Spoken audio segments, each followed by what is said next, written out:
بسم اللہ الرحمن الرحیم۔ ناظرین، گلوبل آئی ٹی وی کی جانب سے محمد عیاض اپنے ناظرین کو سلام کہتا ہے۔ آج سے global I T V channel اپنا ایک 15 روزہ پروگرام غریبان کے عنوان سے کیا کرے گا، جس میں اصلاح دین کے بارے میں بات چیت ہوا کرے گی، اور ہمارے ساتھ مذہبی اسکالر جناب شکیل احمد صاحب ہوا کریں گے، جو آپ کو معاشرے میں پھیلی ہوئی برائیوں اور ان کے تدارک کے لیے قرآن و حدیث کی روشنی میں جوابات دیں گے۔ اگر کوئی صاحب سوال کرنا چاہیں تو گلوبل ٹی وی پر ہمارے اس پروگرام کے توسط سے ہم سے پوچھ سکتے ہیں۔ تو اب ہمارے ساتھ تشریف رکھتے ہیں مذہبی اسکالر جناب شکیل احمد صاحب۔ السلام علیکم جناب۔ وعلیکم السلام ورحمۃ اللہ۔ آپ کو میں پروگرام میں آمد پر خوش آمدید کہتا ہوں۔ جی جزاک اللہ۔ اور جیسا کہ آپ کے علم میں ہے، شاید اس پروگرام کا نام ہم نے غریبان رکھا ہے۔ غریبان سے مراد یہ ہے کہ ہم لوگ اپنے غریبان میں دیکھیں کہ اللہ تعالیٰ نے اور اللہ تعالیٰ کے رسول پاک صلی اللہ علیہ وسلم نے ہمارے لیے کیا ضابطہ حیات مقرر کیا ہے، اور ہم اس پر کتنا عمل کر رہے ہیں۔ زبانی طور پر ہم بڑی صدق کرتے ہیں، بڑی تعریفیں کرتے ہیں، بڑی خیرات صدقات دیں گے، لیکن ہمارا عمل جو ہے اس کے مطابق نہیں ہوتا۔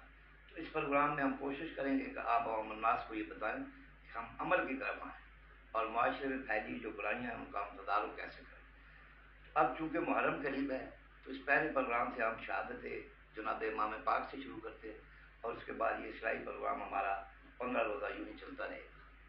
تو میں علامہ صاحب آپ سے پوچھوں گا کہ شہادت الناس کیا دینی فریضہ ہے؟ سب سے پہلے تو میں گلوبل آئی چینل اور جو ہمارے ناظرین ہمیں دیکھ رہے ہیں ان سب کو السلام علیکم، اور گزارش یہ ہے کہ یہ پروگرام جو گریبان کے حوالے سے اب شروع کر رہے ہیں، اس کے اندر مختلف اصلاحی جو ہمارے معاشرے میں بدعات اور ایسی چیزیں پھیل چکی ہیں جن کا دین سے دور دور کوئی واسطہ نہیں ہے، انشاءاللہ اس پر ہماری بات چیت ہوا کرے گی، اور قرآن و سنت کی روشنی میں انشاءاللہ جواب دیا جائے گا، اور کوشش کی جائے گی کہ مسالک سے اوپر اٹھ کر ہم صرف اور صرف قرآن و حدیث کی روشنی میں جو ہے وہ ان کے جوابات جو ہے وہ تلاش کریں۔ تو جیسا کہ عرض کیا آپ نے کہ ابھی محرم الحرام کا مہینہ بھی قریب ہے، اور اس مہینے کے اندر خصوصاً سیدنا حسین رضی اللہ تعالیٰ عنہ کی شہادت کے تذکرے ہوتے ہیں، اور شہادت کے حوالے سے ہمارے ہاں کانسیپٹ لوگوں کے مختلف ہیں۔ تو بڑا اچھا سوال ہے کہ شہادت اصل میں کیا چیز ہے، اور یہ شہادت الناس جو ہے وہ کیا ہمارا ایک دینی فریضہ ہے۔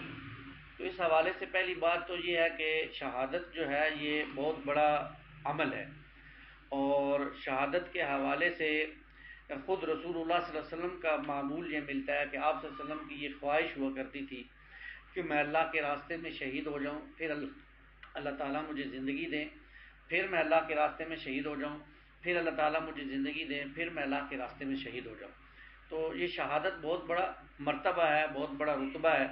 قرآن مجید میں اللہ تعالیٰ نے اس کے حوالے سے فرمایا فَلَا تَقُولُوا لِمَن يُقْتَلُ فِي سَبِيلِ اللَّهِ أَمْوَاتٌ بَلْ أَحْيَاءٌ وَلَٰكِن لَّا تَشْعُرُونَ، اور جو لوگ اللہ کی راہ میں مارے جائیں انہیں مردہ مت کہو، وہ تو زندہ ہیں لیکن تمہیں ان کی زندگی کا کوئی شعور نہیں۔ اور قرآن مجید میں یہ آتا ہے سورہ آل عمران میں فارحین بما آتاہم، اللہ تعالیٰ نے جو کچھ انہیں دے رکھا ہے، یعنی جو ان کی برزخی زندگی ہے، وہ اس پر بڑے خوش ہیں اور بڑے جو ہے وہ اس پر مسرت کا اظہار کر رہے ہیں۔ تو شہادت الناس اصل میں یہ ایک ذمہ داری ہے، اور یہ ذمہ داری یہ ہے کہ لوگوں کے اوپر گواہی قائم کر دی جائے کہ ان تک اللہ کا دین پہنچا ہے یا نہیں پہنچا، اور یہ گواہی نہ صرف عام انسانوں سے لی جائے گی بلکہ یہ تمام انبیاء سے بھی لی جائے گی۔ اللہ تعالیٰ قرآن مجید میں سورہ نساء میں فرماتے ہیں رسلا مبشرین ومنذرین لئلا یکون للناس علی اللہ حجۃ بعد الرسل۔ اللہ تعالیٰ نے رسولوں کو مبشر اور منذرین یعنی ڈرانے والا اور بشارت دینے والا بنا کر بھیجا تاکہ لوگوں کے بعد کوئی حجت نہ باقی رہ جائے اللہ کے حضور۔ یعنی اللہ تعالیٰ نے رسولوں کو بھیجا، پھر اپنی کتابوں کو بھیجا تاکہ وہ لوگوں پر ایک شہادت قائم کر دیں کہ کل کوئی قیامت والے دن اللہ کے حضور یہ نہ کہہ سکے کہ میرے تک تو اللہ کے دین کا پیغام نہیں پہنچا۔ اس لیے اللہ تعالیٰ نے رسولوں کو بھی بھیجا اور اپنے رسولوں کے ساتھ کتابوں کو بھی بھیجا۔ تو شہادت الناس ایک دینی ذمہ داری یہ ہے جس کا مطلب یہ ہے کہ لوگوں پر اللہ کے دین کے حوالے سے حجت قائم کر دی جائے کہ ان تک اللہ کے دین کا پیغام پہنچا دیا گیا۔ یہ شہادت الناس کا معاملہ ہے، اور یہی شہادت الناس ایک دینی فریضہ ہے۔ علامہ صاحب یہ رسول پاک صلی اللہ علیہ وسلم نے شہادت الناس کا فریضہ کیسے ادا کیا؟ جی الحمدللہ رسول اللہ صلی اللہ علیہ وسلم نے شہادت الناس کا جو فریضہ ہے وہ 3 طریقوں سے ادا کیا سمجھانے کے لیے. ویسے تو رسول اللہ صلی اللہ علیہ وسلم کی پوری زندگی ہمارے لیے اسوہ ہے، نمونہ ہے. پہلا جو آپ صلی اللہ علیہ وسلم نے شہادت الناس کا ذریعہ ادا کیا اس کو، وہ تھا دعوت اللہ، لوگوں کو اللہ کے دین کی دعوت پیغام پہنچایا. اور یہ نزول وحی یعنی پہلے دن سے شروع ہوا اور آخری دن تک رسول اللہ صلی اللہ علیہ وسلم کے یہ کام چلتا رہا. اور اس دعوت اللہ کے مرحلے میں بہت سی مشکلات بھی آئیں. بعض اوقات آپ صلی اللہ علیہ وسلم کو زبانی ایذا اور تشدد، اور یہاں تک کہ آپ کو 3 سال تک شیب ابی طالب کی قید کاٹنی پڑی اور طائف کی گلیوں میں لہو لہان ہونا پڑا. لیکن آپ صلی اللہ علیہ وسلم نے اس فریضے کو ادا کیا، یعنی اللہ کے بندوں تک اللہ کے پیغام کو پہنچاتے رہے، دعوت اللہ. دوسرا اپنے ذاتی فعل اور کردار کے ذریعے تھے، یعنی آپ صلی اللہ علیہ وسلم کا جو پاکیزہ کردار تھا یہ خود بہت ایک بڑی دعوت تھی لوگوں کے لیے. اور قرآن مجید میں بھی آتا ہے سورہ حامی میں سجدہ میں ومن احسن من اللہ، اور کون ہے جو لوگوں کو اللہ کی طرف بلائے، وقال اننی من المسلمین، اور اس کا عمل بھی بہت اچھا ہو، عامل صالحہ، اچھے اعمال کرتا ہو، اور یہ کہتا ہو وقال اننی من المسلمین، اور وہ عاجز بھی ہو یعنی متکبر نہ ہو. تو رسول اللہ صلی اللہ علیہ وسلم کے قول و فعل میں بھی کوئی تضاد نہیں تھا. یہاں تک کہ آپ کے جو دشمن تھے، وہ بھی آپ کو صادق اور امین کہتے تھے. تو یہ آپ کا کردار تھا جس کے ذریعے سے آپ نے لوگوں تک شہادت الناس کی ذمہ داری ادا کی. اور تیسرا اور اہم فریضہ جو آپ نے ادائیگی کے لیے معاملہ کیا وہ یہ تھا کہ آپ نے دین کو قائم کرنے کی کٹھن جدوجہد کی. اور اس جدوجہد کے اندر آپ کو مکی زندگی میں اور مدنی زندگی دونوں میں بہت سی تکلیف برداشت کرنی پڑی. 259 صحابہ کی لاشیں اٹھائی ہیں محمد رسول اللہ صلی اللہ علیہ وسلم نے، اور آپ کے دندان مبارک شہید ہوئے ہیں، آپ کا خون مبارک احد کے میدان میں گرا ہے، آپ کو جو ہے وہ ایک کافر نے وار کیا تلوار کا تو آپ کے کندھے میں 1 مہینے تک اس کا درد رہا. اور اسی طرح غزوہ خندق کے موقع پر جب صحابہ نے بھوک کی وجہ سے اپنے پیٹ پر پتھر باندھے تو رسول اللہ صلی اللہ علیہ وسلم نے اپنے پیٹ پر 2 پتھر باندھے. تو یہ کٹھن جدوجہد کی ہے رسول اللہ صلی اللہ علیہ وسلم نے تقریباً 22-23 برس، پھر جا کر شہادت الناس کی ذمہ داری ادا ہوئی ہے. اور آخری خطبے میں، یعنی جو رسول اللہ صلی اللہ علیہ وسلم نے آخری خطبہ دیا، جو آپ کا آپ نے تو ایک ہی حج کیا، اس حج کا جو خطبہ تھا اس میں آپ نے تمام صحابہ سے پوچھا الا هل بلغت، کیا میں نے تم تک اللہ کا دین پہنچا دیا؟ تو تمام صحابہ نے ایک آواز ہو کر کہا کہ یا رسول اللہ آپ نے نہ صرف دین پہنچا دیا بلکہ پہنچانے کا حق ادا کر دیا. تو پھر رسول اللہ صلی اللہ علیہ وسلم نے اللہ کی طرف انگلی اٹھا کر اور آنکھیں اٹھا کر چہرہ اٹھا کر 3 مرتبہ یہ الفاظ کہے اللہم اشہد، اللہم اشہد، اے اللہ تو بھی گواہ رہنا کہ میں نے ان تک تیرا دین پہنچا دیا. تو یوں محمد رسول اللہ صلی اللہ علیہ وسلم نے شہادت الناس کی ذمہ داری ادا کی اور دین کو امت کے سپرد کیا. علامہ صاحب اب محرم کی آمد ہے، تو میں آپ سے یہ سوال کرنا چاہتا ہوں کہ محرم کی اہمیت ہم مسلمانوں کی زندگی میں کیا ہے؟ یہ بڑا اہم سوال ہے. پہلی بات تو یہ ہے کہ جیسے محرم الحرام اللہ تعالیٰ کا مہینہ ہے، اسی طرح بقیہ 11 مہینے بھی اللہ کے مہینے ہیں، اور یہ البتہ حرمت والا مہینہ ہے. 4 مہینے ہیں جو قرآن مجید کہتا ہے اربعۃ حرم، جو حرمت والے ہیں، لیکن قرآن مجید میں اس کا تذکرہ نہیں ہے کہ وہ کون سے 4 مہینے ہیں. احادیث میں اس کا تذکرہ ہے کہ وہ 4 مہینے کون سے ہیں. ان میں سے پہلا محرم الحرام کا مہینہ ہے، پھر 7واں مہینہ ہے رجب کا مہینہ، یہ حرمت والا مہینہ ہے. پھر 11واں مہینہ ہے ذی القعدہ، یہ حرمت والا مہینہ ہے، اور پھر 12واں مہینہ ہے ذی الحجہ، یہ 4 حرمت والے مہینے ہیں.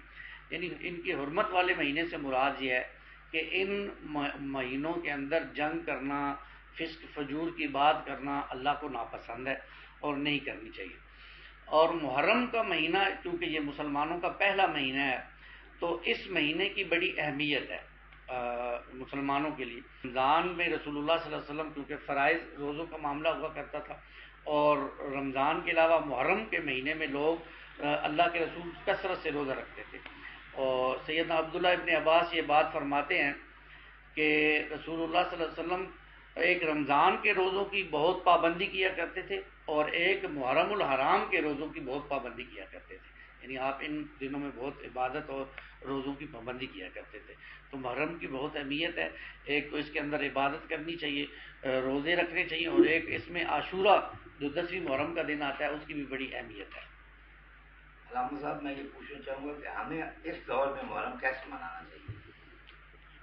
دیکھیں جی, ہمارے لیے سب سے بڑا اسوہ تو رسول اللہ صلی اللہ علیہ وسلم کی زندگی ہے. آپ صلی اللہ علیہ وسلم جب مدینے میں تشریف لائے تو آپ 10 سال زندہ رہے, اور 10 سال آپ کی زندگی میں عاشورہ یعنی 10ویں محرم کا دن بھی آیا اور محرم کے دن بھی آئے.